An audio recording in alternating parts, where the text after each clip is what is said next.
Hasil yang bagus ketika Indonesia berhasil mengalahkan China dengan skor 1-0 tentunya memberikan harapan kembali bagi Indonesia untuk bisa lolos ke Piala Dunia. Setidaknya kemenangan menghadapi China ini bisa membuat Indonesia lolos ke babak keempat atau ronde keempat. Nah, memang masih panjang perjalanan, tapi ada satu hal yang positif yang bisa gue lihat ketika Indonesia menghadapi China, di mana pelatih Patrick Kluivert memberikan kesempatan bagi para pemain yang tampil di Liga 1 untuk bisa tampil di pertandingan yang sangat penting seperti ini. Dan mereka berjuang bersama, mereka terlihat sangat serius untuk bisa menang, apalagi di hadapan publik sendiri. Tifo dari La Grande juga keren, jadi semuanya sempurna. Apalagi ditambah kehadiran Presiden Republik Indonesia memberikan dampak yang positif ya. Jadi semua mendukung, semua aspek mendukung, biasanya hasilnya bagus. Dan terbukti menghadapi China meskipun hanya penalti, tapi itu kemenangan penting. 3 poin penting di kandang sendiri. Hasilnya membuat Jepang di peringkat 1 dengan poin 20, kedua Australia dengan poin 16, di posisi ketiga Arab Saudi di posisi poin 13, dan Indonesia berada di posisi keempat dengan poin 12. Jadi Indonesia dipastikan lolos ke putaran keempat. Meskipun masih ada satu match lagi, di mana justru yang menarik adalah Arab Saudi dengan Australia masih bertarung untuk merebutkan tiket langsung lolos dari putaran ketiga. Kalau Indonesia mau menang 100-0 juga tetap aja berada di posisi 3 atau 4 yang membuat Indonesia tetap ada di putaran keempat. Jadi kita harus bersyukur, apalagi keberanian Patrick Kluivert tetap memberikan kesempatan Rizky Ridho ya di lini belakang itu mantap. Kalau melihat dari pertandingan menghadapi China, statistiknya memang kita unggul. Meskipun ball position menang mereka, tapi kita unggul dari shot. Kita 13, mereka cuma 5. Kemudian shot on target kita 3, mereka 1. Dan 1 itu pun debutnya Emil. Bagus banget ya, penyelamatan gemilang. Kemudian foul-nya memang banyak, cukup keras. Pertandingan ketat karena memang itu hidup mati. Kalau Cina kalah ya udah selesai. Indonesia kalah juga bisa selesai, makanya pertandingannya ketat dan keras. Tapi alhamdulillah kita menang. Tidak ada kartu merah, kartu kuningnya 5, 2 untuk kita, 3 untuk China. Nah kalau berbicara mengenai line up, ini sudah pasti kan debut yang sangat bagus bagi Emil, karena kiper utama kita Martin Pas nggak bisa tampil akibat akumulasi. Tapi yang menarik di belakang, sebelum pertandingan, 1 minggu sebelum pertandingan, pengamat fans mengatakan bahwa wah mes atau Ridho, tapi terjawab ketika 1 jam sebelum kick off line up keluar, ternyata memang don't change the winning team itu menjadi satu acuan yang tepat bagi pelatih Patrick Kluivert. JHS, Rizky Ridho, Justin, itu memang Trisula di belakang top terbaik. Di kanannya karena Kevin Dix masih belum fit, yang dimainkan Jacob Sayuri, cukup mengejutkan. Yang di kiri adalah Calvin Verdong pasti. Nah kalau di tengah Tom Haye berpasangan dengan Joe Pelopes itu pair terbaik lah yang kita miliki saat ini. Nah yang menarik kembali adalah di depan. Tanpa Marcelino, tanpa Ragnar, orang berpikir bahwa Jacob akan dimain di depan. Di kirinya mungkin Dean James, mungkin Stefano Lillipali. Ternyata salah semuanya. Semuanya salah. Adalah duo maut dari Dewa United. Wajar, karena mereka membawa Dewa United menjadi runner-up Liga 1. Di kanan Egy, di kiri Rika Buaya. Mantap. Itu menjadi satu keberanian ya. Nah, di sini juga gue melihat keberanian, kepercayaan Patrick Kluivert memberikan kesempatan bagi para pemain yang tampil banyak di klubnya atau menit bermain, dan juga kapasitas sebagai pemain di klubnya lah.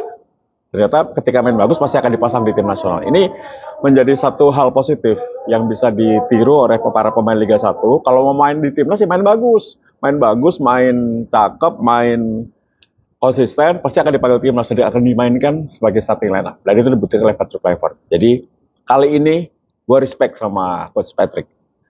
Nah, di pertandingan babak pertama cukup sulit ya. Indonesia awalnya pede banget, tapi gue melihat bahwa sulit juga untuk bisa menembus China yang bertahan total. Mereka bermain dengan garis bertahan yang sangat dalam.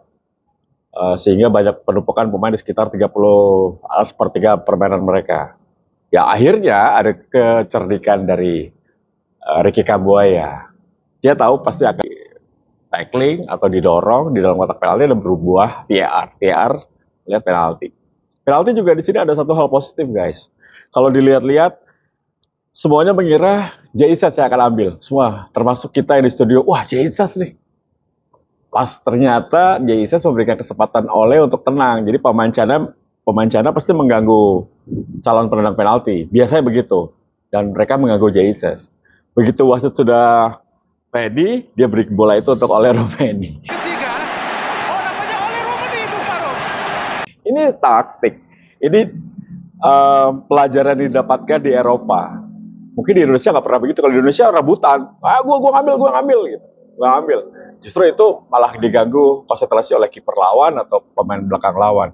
Tapi kali ini J mantap. Emang kapten lah dia. Beberapa kali juga lihat Justin yang emosi ditarik sama dia. Pokoknya semua di cover sama dia. Bukan hanya melihat pergerakan lawan, tapi juga melihat kelakuan para pemain rekan senegaranya atau rekan setimnya. Ini bagus untuk kapten. Jadi memang pantas ya jadi kapten.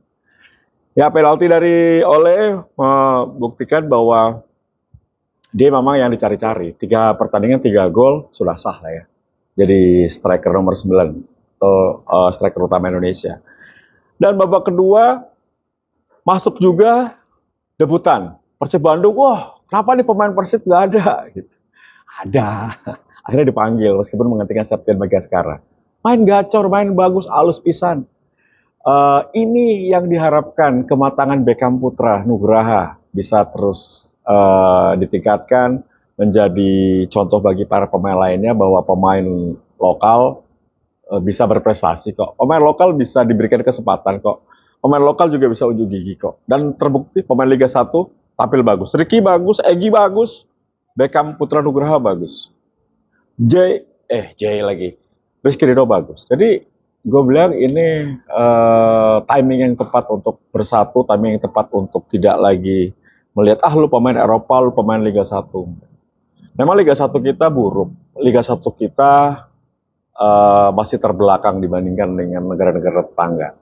Tapi gue berharap bahwa pengelolaan liga makin bagus sehingga liga kita makin profesional dan menghasilkan banyak pemain seperti Egy, Ricky Kambuaya, seperti Rizky Ridho, seperti Beckham Putra, dan lain-lain. Semoga saja mereka akan mendapatkan kesempatan. Kalau liganya nggak berkembang, kasihan para pemain bagus seperti mereka akan nggak dapat kesempatan untuk bertanding di level klub yang bagus dan juga kompetisi yang bagus.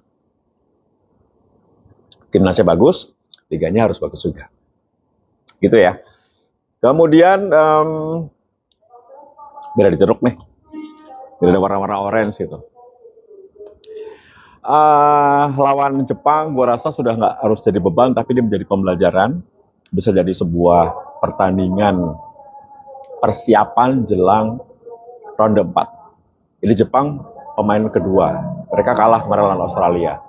Tapi Jepang tetaplah Jepang. Mereka tetap di atas kita. Ini menjadi pembelajaran bagi tim kita. Harus main tetap serius meskipun tidak berpengaruh apa-apa.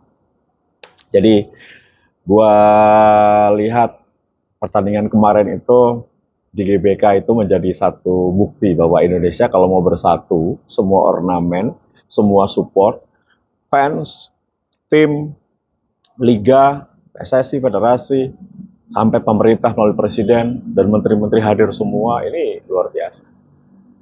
Harapannya adalah nanti di putaran keempat atau di ronde 4 kita bisa mendapatkan drawing yang menguntungkan ya. Karena sudah pasti kita akan berada di tuan rumahnya Qatar atau Arab Saudi. Kemudian kita bisa satu grup dengan Irak, kita bisa satu grup dengan Uni Emirat Arab. Kalau dengan Oman atau Palestina itu sama pot 3. Jadi lawan kita antara pot 1 Qatar atau Arab Saudi, pot 2-nya adalah Uni Emirat Arab atau Irak. Jadi siapapun berat dan hanya bermain satu kali, bukan home and away. Semoga saja kita beruntung ya. Jadi satu persatu dulu, kita bereskan dulu pertandingan mesti ke terakhir, sesi terakhir menghadap enggak 10 ya, sesi ke-10 menghadapi Jepang. Habis itu baru berpikir Oktober nanti kita akan bertanding di ronde 4. Semoga pemain fit, tidak ada yang cedera, semuanya happy, semuanya fit untuk bisa bertanding. Karena hanya menghadapi 2 pertandingan untuk lolos ke Piala Dunia. Kalau kita juara grup, kita lolos langsung. Kalau kita runner up, maka kita akan playoff. Ya harapannya sih juara grup dong. Nah itu guys, jadi gua mengucapkan terima kasih ya buat semua pemain yang tampil luar biasa untuk Merah Putih. Tim kepelatihan juga luar biasa, federasi terima kasih, Pak Presiden juga terima kasih, RCTI juga terima kasih sudah menyiarkan pertandingan ini dengan mantap dari ujung, dari awal sampai habis. Everybody happy. Semoga ini terus happy ya, terus bagus. Gitu. Terima kasih sudah menyaksikan P10 TV. Terima kasih sudah selalu support channel ini.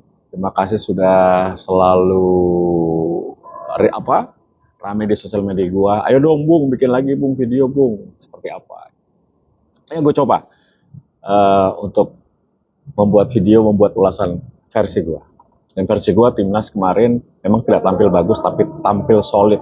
As a team, itu yang penting. Tidak ada yang main bagus banget, tidak ada yang main jelek banget, semua bekerja sama untuk Mas Garuda. Oke, sampai ketemu lagi di lain kesempatan. Jono Grow sign out. Bye.